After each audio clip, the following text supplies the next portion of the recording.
Arnaud l'escargot. Histoire écrite et illustrée par Écoute mon histoire. Reste bien jusqu'à la fin, je te poserai 3 questions. Mais avant de commencer, n'oublie pas de t'abonner. Prêt? C'est parti. Dans un petit jardin tranquille, au pied d'un grand pommier, vivait Arnaud, un petit escargot, pas comme les autres. Arnaud avait une coquille en spirale couleur arc-en-ciel et un rêve un peu fou. Il voulait aller vite, très vite, aussi vite qu'un lièvre. Mais tout le monde sait que les escargots sont lents, très lents. « Tu es drôle, Arnaud !» riait la coccinelle. « Pourquoi veux-tu aller vite ?»« Pour voir le monde, pour courir dans le vent, pour sentir l'air filer sur mes antennes. » Chaque matin, Arnaud s'entraînait. Il glissait de plus en plus vite sur ses petites feuilles mouillées. Il faisait la course contre l'ombre des nuages et même contre une chenille pressée.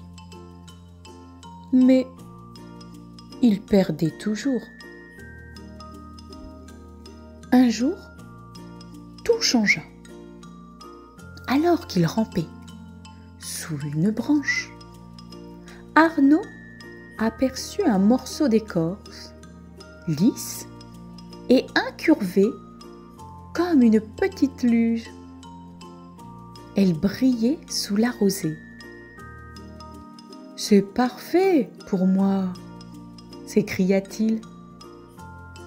Avec beaucoup d'efforts, Arnaud monta dessus, colla son corps pour ne pas glisser et se laissa porter par la pente humide du jardin.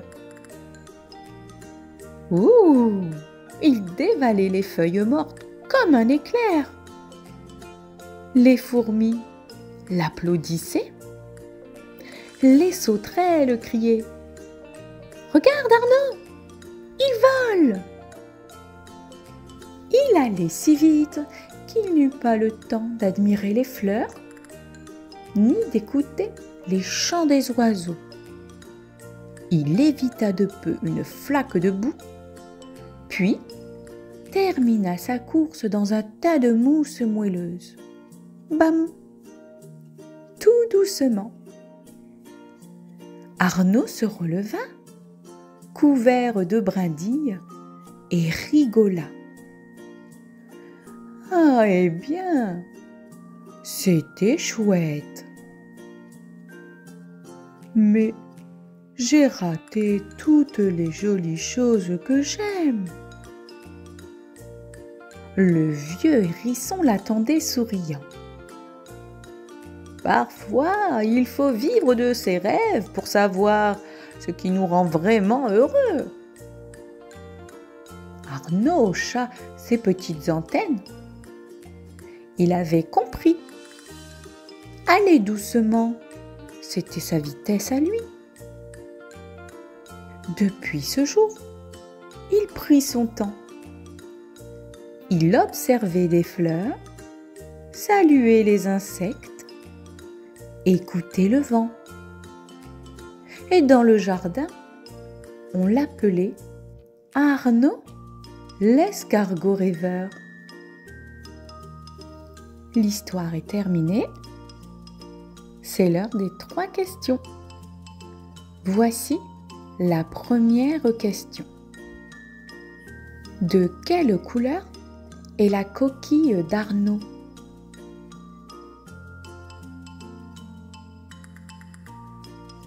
La coquille est couleur arc-en-ciel. Voici la deuxième question. Avec quoi Arnaud fait-il de la luge?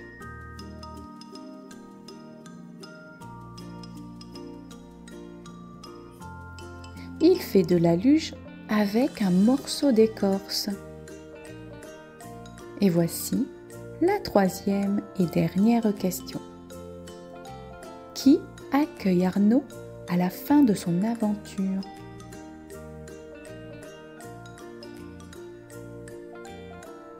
Eh bien, c'est un vieux hérisson.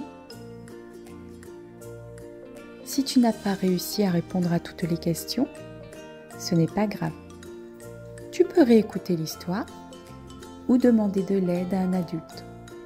Je te dis à très vite pour de nouvelles aventures. C'est le matin. La forêt s'éveille doucement sous le soleil du printemps quand soudain, qui frappe à la porte de la petite taupe? Petite taupe ouvre sa porte. Elle regarde à droite. Elle regarde à gauche. Personne. C'est alors qu'elle entend. Petite taupe sursaute. À ses pieds, il y a un drôle de paquet. Petite taupe ramasse le paquet et va s'installer devant son poêle. Doucement, elle écarte le tissu et découvre je ne sais pas quoi. Le bébé je ne sais pas quoi a très faim. Pauvre petit, dit Petite taupe, c'est un biberon qu'il te faudrait. En 2 temps, 3 mouvements, Petite taupe bricole un beau biberon de lait.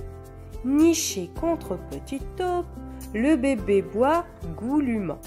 Tu es vraiment craquant, murmure Petite taupe. Mais maintenant, il faut retrouver ta maman. Petite taupe emmaillote bien chaudement le petit et sort de la forêt. Elle frappe à la porte de la famille Lapin. Lucie Lapin ne sait pas qui est ce bébé. On dirait une sorte d'ours, dit-elle. Allez donc voir la famille ours, ils habitent à côté. Petite taupe frappe à la porte de la famille ours. Robert Ours est encore plus étonné. « Quel drôle de bébé !» s'exclame-t-il. « Avec son pelage noir et blanc, c'est sûrement un petit blaireau. » Petite taupe frappe à la porte de la famille Blaireau. « Ah non, celui-là n'est pas à moi, dit Babette Blaireau. Demandez au hibou, il sait toujours tout sur tout. » Petite taupe continue son chemin, et voilà que le bébé se remet à pleurer. Occupée à le bercer, Petite taupe ne voit pas que quelqu'un se glisse derrière elle à pas de loup. « Bonjour, cher ami, dit le loup. Vous êtes bien embarrassé avec ce paquet. Donnez-le-moi, je saurai m'en occuper. » Certainement pas, gronde Petite taupe. Heureusement, Monsieur Hibou a tout vu. Au loup! Ouh! Au loup! Il alerte toute la forêt et le vilain n'a plus qu'à décamper. Toute secouée, Petite taupe raconte aux animaux comment le paquet est arrivé chez elle. Réfléchit le hibou. Les animaux comme cela, il y en a au zoo, de l'autre côté de la forêt. Au zoo, Petite taupe se glisse sans bruit entre les enclos. Brusquement, elle s'arrête devant un panneau. C'est lui, c'est le petit. Il y a quelqu'un ? Demande-t-elle doucement. Un énorme panda s'approche à pas pesants. Mon bébé est arrivé, se réjouit Madame Panda, toute excitée. Merci, Madame Cigogne. De rien, fait Petite taupe, et elle file très vite. De retour chez elle, Petite taupe se sent triste. Comme tout est vide sans le petit paquet. Mais soudain, qui frappe à la porte de Petite taupe? Surprise! C'est l'anniversaire de Petite taupe aujourd'hui. Elle l'avait oublié, mais pas ses amis.